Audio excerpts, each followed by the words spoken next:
Thank you all for coming out tonight. First, I want to thank Dr. Frank De La Tea for that wonderful introduction. I also want to thank Tammy Gonzalez for helping me put this all together. Frank, Tammy, you guys are the real rock of the Center for Study of Southwest, and if it wasn't for you guys, well, A, I wouldn't have a job, but I also wouldn't have a job worth coming to every day, so thank you so much. Yes, my book is called Cities of Men, and I'm just going to read the first chapter because it's a very fine place to start. Chapter 1. I saw my father get into only 2 fights. Both times he finished with scrapes on his elbows, blood in his mouth, and bruises that smeared his abdomen and sides. The first happened in a strip mall parking lot in 1983, when I was 8. We'd stopped at the Safeway so Dad could buy some ice cream. Mom and I waited in the car. It had rained throughout the day, and the night felt cold and damp. The roads were slick with puddles that shimmered across the blacktop, and the eucalyptus trees stood dark and soaked with their leaves still dripping. I sat in the back seat. Mom had her window down. She smoked a cigarette, and the whiffs of cold air and tobacco floated back toward me. I saw her teal eyes reflected in the rearview mirror. You know why it rains, sugar? For the flowers and the trees. That too. It's also a bath from Mama Earth. Washes everything away. You know why there's a rainbow afterward? No. That's God's sign that he won't use a flood to destroy us next time. Next time he'll use fire. Dad left the store, a grocery bag dangling by his thigh. He looked at the receipt in his hand as he walked. Fluorescent bulbs inside the store beamed out in a hot light behind him. These were the moments I secretly loved. The simple waiting in the car, the small pleasure of staying dry and warm. It was late and only a few cars dotted the parking lot. Dad passed a blue sedan with a woman in the driver's seat. A man leaned against the vehicle talking to her. The man's mustache looked too big for his face. I waved, and Dad waved back. He wore jeans and a white t-shirt, and his denim jacket with the fur collar.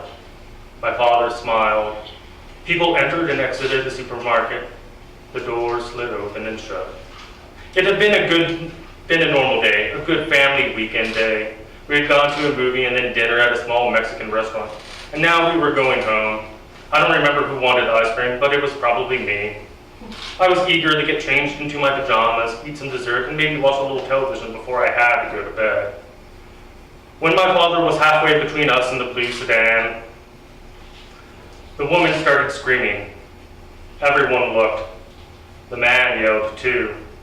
Dad stopped and turned. The man reached in through the window and pulled the woman's hair. "I'll kill you, Denise," he said. "I love you, you bitch." It looked like he would have dragged her all the way out if he could have. I don't know what the couple was arguing about. I don't know what the man planned on doing once he had the woman outside. Most people would have kept walking, but not my father. At first I didn't realize what was going on. It was just a mess of arms and hair, and then Dad shoved the man away. I hadn't seen Dad turn around. I hadn't seen him go to the sedan. He was just there. It wasn't a hard or gentle push. Mom cursed under her breath. She flicked her cigarette out, and it hissed on the wet pavement. The man and my father stared at each other. "Cooper, turn around," said Mom. "Don't look. I don't want you to look." I know the man was talking because I saw his lips move. I didn't hear what was said. The woman pointed at the man. He was taller than my father. Dad shook his head.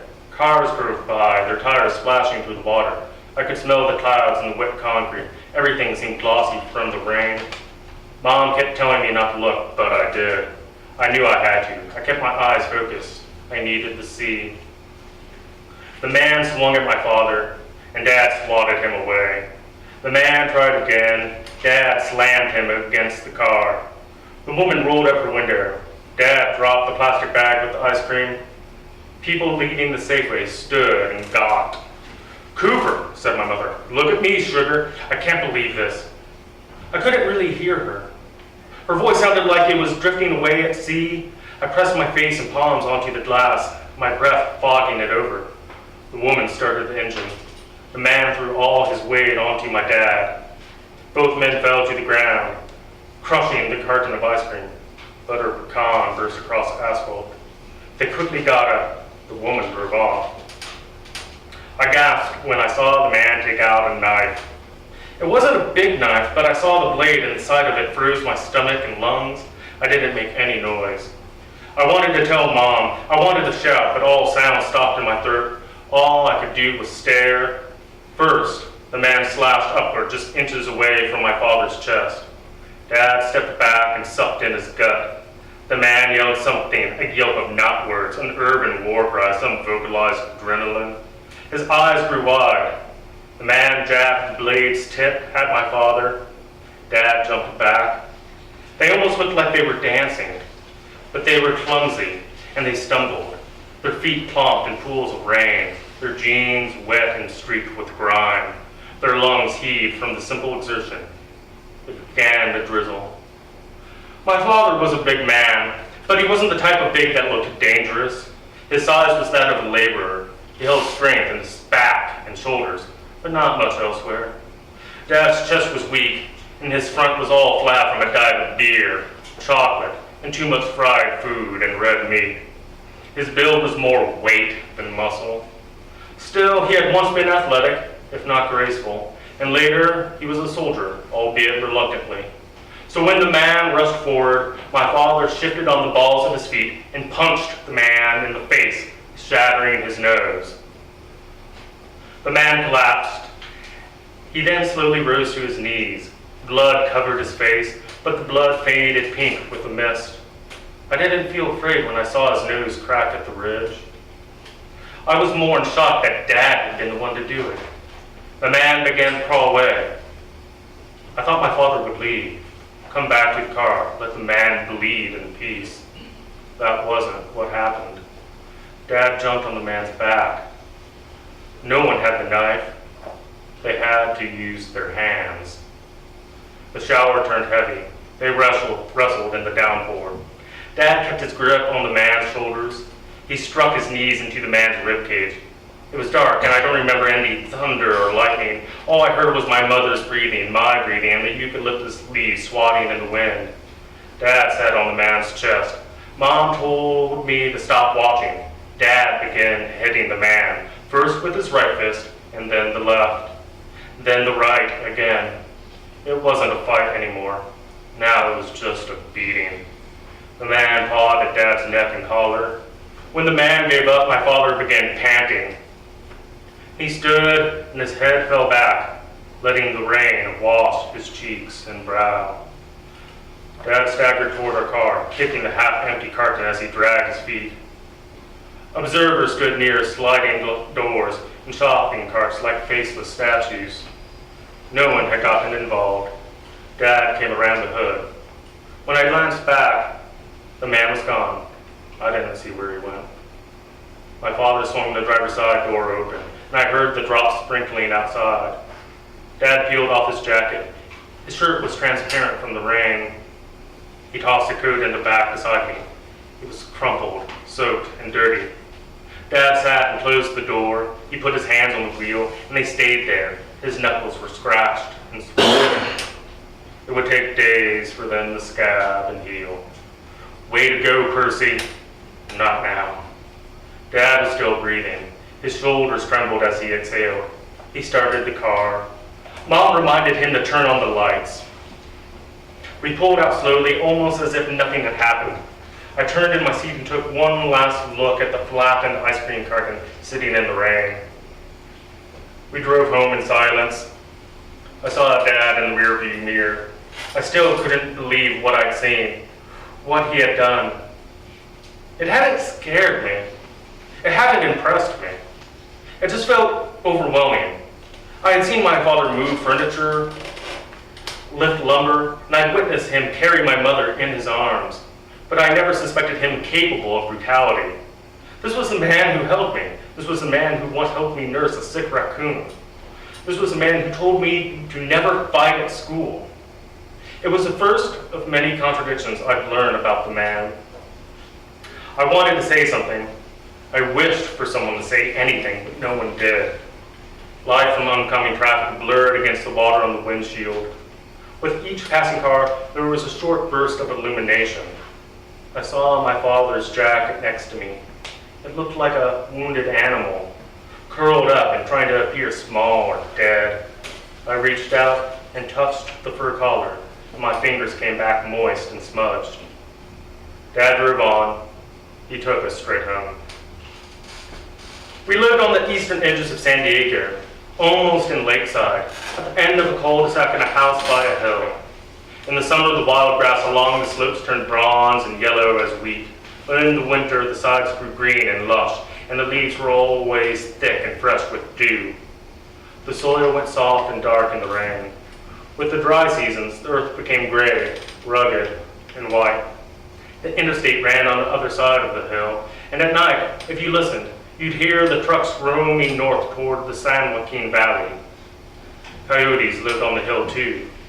Sometimes they howled, but you almost never saw them except for when they were hungry and came down searching for food. And even then, you saw them only early in the morning. Other houses sat on the street, all of them practically cottages with no fences or distinct property lines. The road was short and ended at our house by the hill. Our driveway lay beneath the branches of a eucalyptus tree. The pavement that led to the garage was speckled and blotted with oil. Mom kept her Volkswagen Radek in the garage. Dad's Dodge Charger stayed outside. Dad parked under the tree. Mom got out. When her door opened, I smelled the clean scent that comes after a storm. Dad looked at me in the mirror. He didn't speak. I didn't know what I was supposed to do, if I was to do anything at all. We left the car and walked to the front steps. Dad's jacket stayed in the back seat. I didn't bother to remind him. It was warm and bright inside the house. Mom sat at the kitchen table. She pulled out a cigarette and lit it. Dad marched past her. "You're not a nom anymore, Percy. You and I need to talk," she said. "Later, I'm taking a shower." Dad went into the bathroom and closed the door. I heard the water turn on. Mom tilted her head as if to look over her shoulder, but her eyes didn't move. "You and I need to talk," she said again. I sat at the table across from my mom. I watched her. She smoked. My mother was pretty. Even as a child, I recognized this. She had red hair and pale skin. She did everything with grace. Her posture reminded me of royalty. I wanted her to say something, even if it was only to tell me to go to bed. The silence bothered me. She took a final drag. Her lips puckered as she exhaled a thin stream of smoke. She stuck out the butt and smiled. "Hi, Cooper." I smiled back. My smile was forced. The house seemed peaceful. Our home wasn't anything fancy, but it was a nice 3-bedroom with wood floors in the living room and tile in the kitchen. My father had laid the wood himself when I was an infant. Last summer, he'd ripped up the carpet in the extra bedroom with hopes of putting down more wood there. He still hadn't gotten around to it, so the floor was uninviting, bare and colorless particle board. It would stay that way for years. I couldn't look at my mom. I glanced around the kitchen. A pot's handle stuck out of the sink. Coffee mug sat on the counter. After a while, I couldn't take the silence. I knew my mother could. She could take anything. "Is Dad okay?" "I'm sure your father is fine. He and I will talk." "You know that wasn't your father tonight." "I know," I said, but I didn't really know. I just wanted to agree. In truth, I didn't understand how my father could do such a thing. Part of me wanted to ask him about it, but I feared what he might say. Deep down, another part of me was afraid he might become like that again, but toward me. I decided to never address the topic with him. Mom touched my cheek, then her hand moved and laid on my arm. I feel I should say now, before I get ahead of myself, that I loved my parents. My father, my mother. I know that might seem redundant, but I want you to know this from the beginning. I always felt safe around my parents. My father wasn't a distant type of man, afraid to hug me or kiss me. My mother paid attention to me too. She took me to the zoo and to museums and to parks and to the beach if the weather was good. I shared with her all my thoughts, feelings, secrets. We were happy. At least I remember us being happy. My mother's hand felt soft and gentle. She gave me a look like she was trying to remain patient or understanding. She kept her hand near my wrist. After a while, she asked me to go check on my father. I said, okay, and left. Steam enwrapped me when I opened the bathroom door. At first, I saw nothing. It was all gray and hot. I heard the water pouring. The haze thinned, and I saw my father through the curtain. His arms stretched out with his palms pressed against the wall, and his head hung low so the spray hit his neck and ran down his back. His biceps looked beefy and white. The water's heat had turned his shoulders pink. I saw his right leg too. His calf appeared defined and toned. Yeah, he said, what is it? Mom wants to talk. I bet. Tell her I'm on my way. Dad? Yeah, nothing. Mom told me to go to bed. I wasn't tired, but I did as she said. In my room, I undressed in the dark, leaving on my underwear and t-shirt. The sheets felt cool and crisp, and then I began to grow warm. Moonlight shined through my window blinds, breaking into pale bars across my legs. I put my hands behind my head and waited for sleep. I could still hear my parents. Where are you going? Said Mom. I put something on and then I'm going to bed. Percy, do you even know what you did? Didn't you bother to think he had a knife? What if he had a gun? What if you had gotten really hurt? There isn't anything you can bring up that I didn't consider. Oh really? It wasn't any of your business. That's such a cop-out. No, it's not. It's a real problem. You think you have to be some cowboy? Look where that gets you. Can't you try to have some class? Arden, I'm tired, I'm stiff, I'm sore. Can we just go to bed, please? Then I heard a door slam, and the house went quiet. Soon I heard voices again, but they were low and muffled, and I couldn't distinguish precise words. My head fell to the side. I gazed out my window at the hill and the slice of moon above it. The world looked dim and smeared with shadows. Clouds hung behind the moon. I touched the pane with my fingertips. The glass was cold. An 18-wheeler roared by in the distance. I tried not to think of anything. If my mind stopped, then I could sleep. I didn't like it when my parents fought. Found it odd that Mom was upset. In televisions or in movies, when a man fought, especially if he fought for a woman, he was rewarded. Dad didn't seem happy or proud. I believed he had won the fight, but I didn't think he felt that way. I went into a dreamless sleep. Later I awoke and had to pee. I went to the bathroom, and as I headed back to bed, I noticed the light in my parents' room was still on. For some reason, I thought I should go and see why. As I neared the door, I heard crying. Not loud wails, just soft and simple weeping.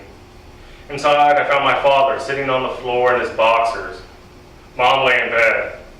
Dad was crying. He saw me and pointed at me. Get out of here, he said. I ran to my room. Seeing Dad cry scared me more than the night's violence, but I couldn't tell you why. I pulled the sheets up to my collar. I dug my face into my pillow, closed my eyes, and tried not to think. I saw Dad fight only one other time, and that wouldn't happen until 4 years later, shortly after my mother disappeared.